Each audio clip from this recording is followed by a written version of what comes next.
Hi, this is Zach Condon from Beirut, and you're with Magnifier.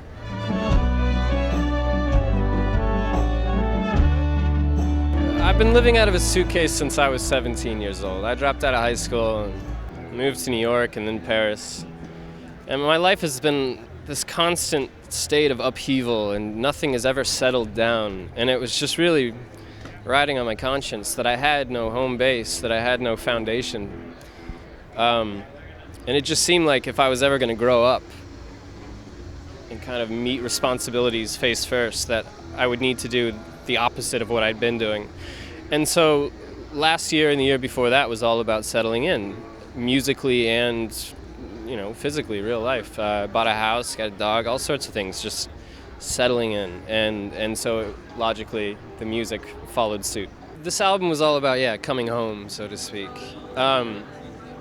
As a youth, full of daydreams and boundless energy, I was on this constant conquest to find music to expose to the kind of indie pop world that hadn't been seen before. And this album was basically me realizing that there's a thread that runs through everything I've done from the age of 15 till now. And it just made so much sense to focus on that instead of any outside influences.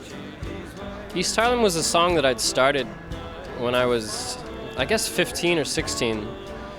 I had just moved to New York for the first time to be with my brother, and we were toying around with this melody, and it sat on the shelf for years and years and years. I think it was actually the accordion player who was kind of listening through my old demos and stuff, and he kind of approached me and said, I think we can make something out of this if we try.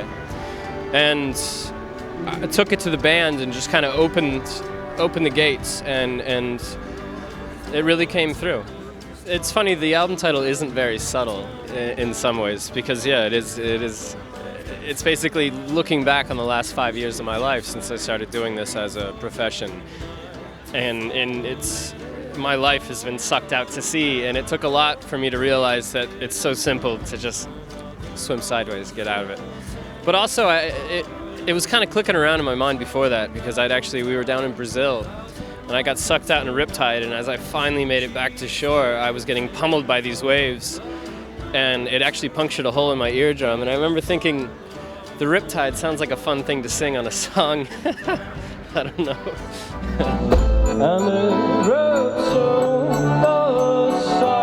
I started out as a trumpet player, so I was in high school, a few jazz bands here and there, just listening to a lot of Clifford Brown and things like that. And then I dropped the trumpet completely, but my brother had left me a 4-track. He had left home when I was 15, and so I started messing with that. And coming from the jazz background, these acoustic instruments kind of melding together to form this sound, it just didn't seem right to hide behind amplification and distortion and stuff. So I picked up the only instruments I knew and the ones I had around, which was my grandmother's accordion, a ukulele I'd bought as a joke at the store down the street, and trumpet. And that's where it all started. But the funny thing is, even before that, all I had was a keyboard and a drum machine.